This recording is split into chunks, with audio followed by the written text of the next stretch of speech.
Which one of these videos has too much wheel speed, too little wheel speed, and just the right amount of wheel speed?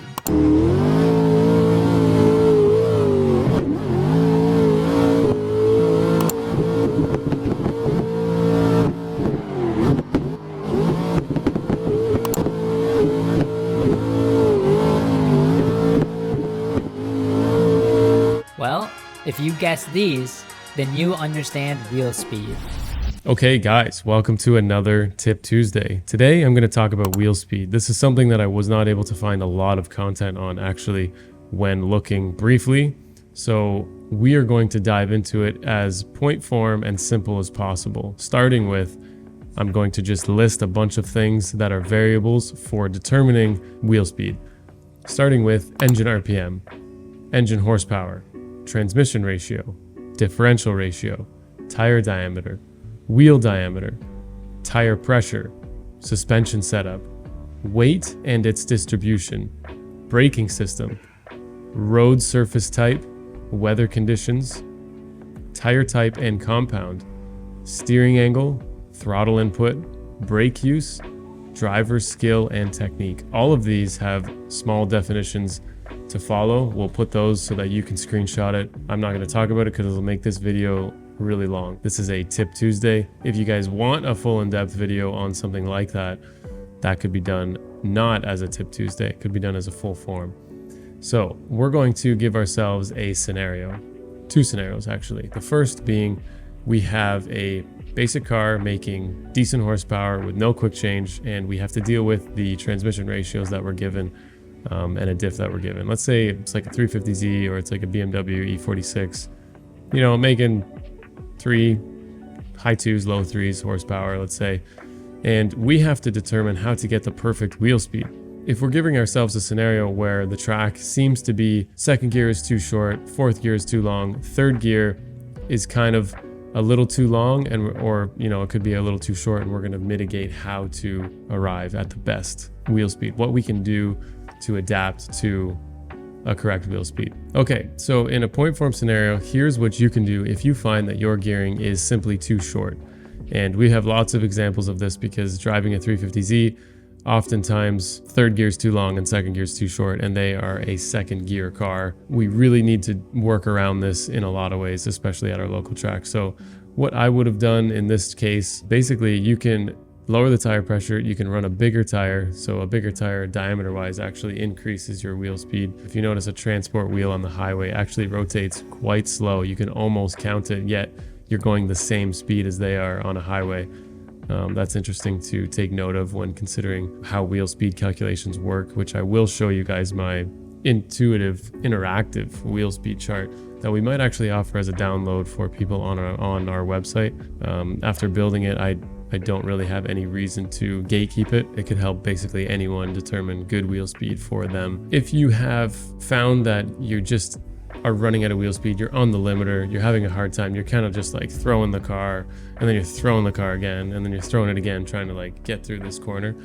Basically what you need to do is add some more resistance to the driveline and basically get things to grip up and reduce the amount that you're on the limiter. Really, the ultimate solution is that you need more wheel speed. So we're not able to do that. Let's say that the option for going to the next gear is not there. The next gear is way too long, because otherwise I would recommend loosening up the chassis, stiffening up those springs, more air pressure in your tires. If you can't do that, what you're going to be doing is reducing the tire pressure, adding some more grip, running a bigger, taller, wider tire if you can. You can also soften up the dampening. You can adjust your alignment. You can make the alignment more aggressive. You can run more toe in. You can do a number of things to add some resistance to that car to get it off the limiter and start pushing you faster through the corner. That setup is actually sometimes favorable for drivers that are really trying to, this would be in a pro setting, but basically some drivers actually purposely set up their car on that edge of racing versus drifting, where they're barely over rotating the tires in the rear. I know over rotating is a term that used for basically spinning out, but they're over rotating the tire only by the slightest amount in the rear, actually giving them the most amount of grip, but it is so finicky to drive a car like that way. It's very difficult to fill zones and do other things. So if you find that you are absolutely not able to change the ratios, or you can't increase the limiter on your engine or all those things, and you can't go up a gear, those are some solutions that you can try to use to make it do, basically. And then on the flip side, if you find that the gear is too long and there is no other options to go up or down, then the options then become loosening up the car. So increasing that tire pressure, running a smaller diameter tire, reducing all of the grip, the alignment, the dampening. You could stiffen the dampening up. You could do all of those things to try and get the car to pull itself through that corner, even though the wheel speed is a little bit too high. This is something that we've done. I've literally done both of these setups on the 350 to try and make one or the other gear works, and it's always second or third because we just have the stock diff in that. So those are just some tips that you can use for getting your car to drift better without having too many options for basically adjusting your wheel speed. Now, we can get into tips on adjusting your wheel speed if you have a quick change. Let's assume you have a dog box and you have a lot of horsepower as well. In this case, this is exactly the scenario that I'll be dealing with. This is what I would use my wheel speed chart for, that I'll show you at the end of this video.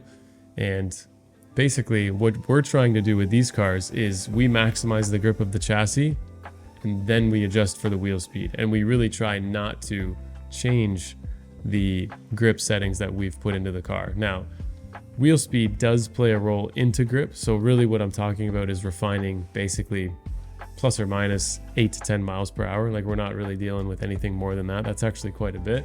I have made changes to my wheel speed as little as like 4 miles per hour, and it has brought it within that perfect range that I'm talking about, where the limit of the engine's power and the limiter of the engine are just in harmony, and the car is pushing itself as fast as it can go right before it's hitting limiter. And there really isn't anything better than a loaded up engine at it's almost maximum RPM doing a very efficient job at getting you around the track. That is what we are all going for.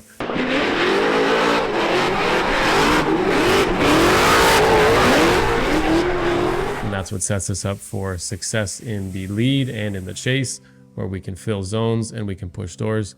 That is what we are after when it comes to setting up your wheel speed with a quick change. Things to consider when doing that: you really want to look at the video of the simulator. I was able to show you what the wheel speed differences actually do. And these were done basically, I just ran third gear as the low wheel speed setting, and then I ran fourth for the good setting, and then I just increased the ratio a bunch on the sim for the high, just to show you what the characteristics are like of these two things. So you could see on the low wheel speed, we're on the limiter and we're really struggling to fill the zones. It's very wavery, but we're going quite fast.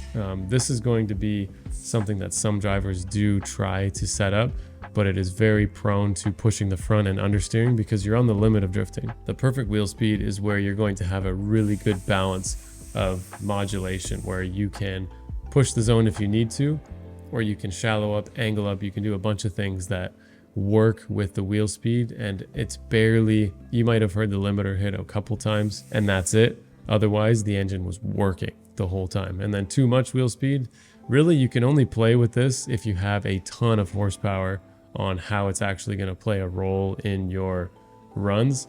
Because most people, if you have too much wheel speed, will just simply not have enough power to rotate the entire drivetrain at that speed. So you'll find that you're losing a lot of what you have available just in trying to rotate your car, your tires at 50%, 60% over what your ground speed is. And your ground speed is basically the speed of the car. Your wheel speed is essentially how fast your rear wheels are going. Man, what's up with these tongue twisters? How fast your rear wheels are going. Rear wheel, that's kind of a... Anyways, essentially the two of those compared are going to give you the ratio difference between your ground speed and your wheel speed. Now, is there a perfect wheel speed and a perfect ground speed? The answer to that, totally dependent on the tire and the compound. There are tires that want to run way more wheel speed and it actually adds grip as you add wheel speed. And then there are other tires that do the complete opposite. The interesting thing about these tires is they often have the same effect in reverse on braking. The tires that have a lot of grip at lower wheel speeds also have a ton of grip while handbraking, whereas the other tires that require a lot of wheel speed in order to have any grip basically slide off the track when you pull handbrake. And the behavior of these two tires, if you drive on one and then you drive on the other, you look like you have no idea what you're doing when you switch. And I have switched between them before in the same day, and it was actually hilarious how much further you slide when you pull a handbrake on the other tire versus the one that locks up.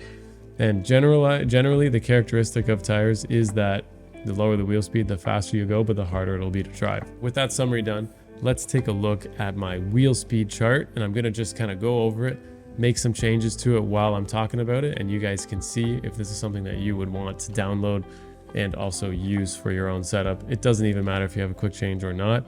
Mine has all of my gear sets preloaded, so that's not going to be available on the website. You're going to have to input your own gear ratios, but the formula and the math is all going to be there for you to do that. So take a look at this.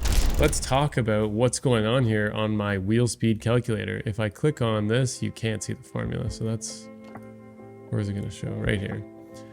Okay, so if I click on this, you're going to see the formula. You could probably copy this and paste it. Totally up to you. It's got a lot in it, but if not, we may add this as a downloadable thing, like I said, on our website. I don't really care to gatekeep it. This will just add traffic to our website, all that good stuff. But I've never seen anyone really have anything like this. So basically what it's doing is it's taking the variables that I talked about into consideration: tire diameter, gear ratio, diff ratio, wheel speed in miles per hour, and then I also want a wheel speed in kilometers per hour because we're in Canada and the rest of the world uses kilometers.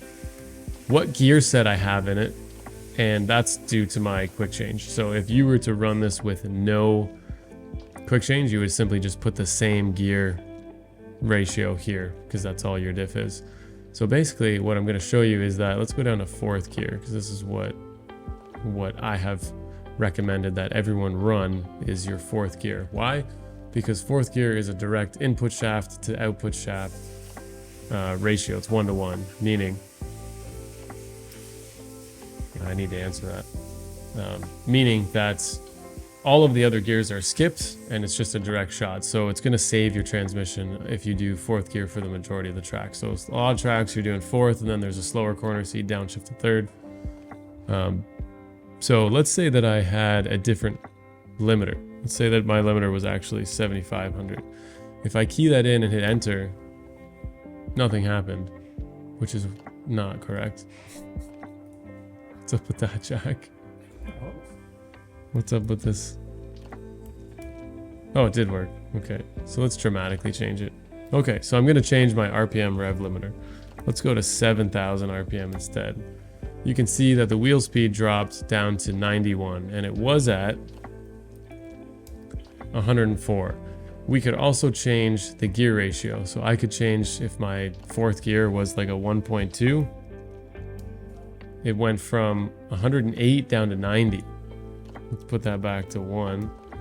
So you can actually see how much small differences do on the gear ratio side, whereas small differences on the tire diameter, let's say, don't do much. So let's change the tire diameter on this one to 26. We're at 115. And we go to 117. So we've only increased by 2 miles per hour on the wheel speed, back to 25.5. And then my diff ratio, this is the ratio of the quick change.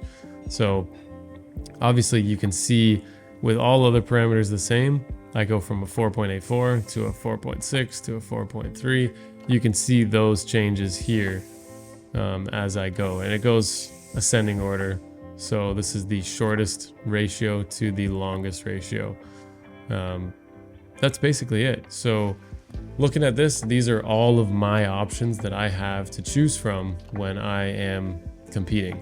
And if I wanted to add more gear sets from the quick change catalog, there's way more options than this. If I find that I need to pick a gear that's in between, I can. But basically I have a really good assortment from 104 miles per hour all the way to 207 miles per hour, and that's just in fourth gear. If we look at third, I can go from 86 to 173. And let's say I wanted to go between, I wanted to hit 108 miles per hour.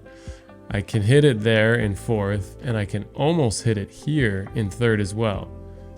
Let's say, so in third, I'm using a 1.2 ratio with a 4.6 diff. But to get the same wheel speed in fourth, it's a 1-to-1 with a 5.57. So it's really cool to just see all these differences and whatever. This is how I calculate wheel speed. Anyways, that's the end of this video. Thank you guys for watching. This should be pretty informative for you. And this is a lot for a tip. We could have done more, but we're not going to. We'll see you guys in the next video on the next tip or update on what's going on in the shop. It'll probably be something to do with the E46 wagon. We got a lot of cool stuff coming for that. So see you guys in the next one. Later.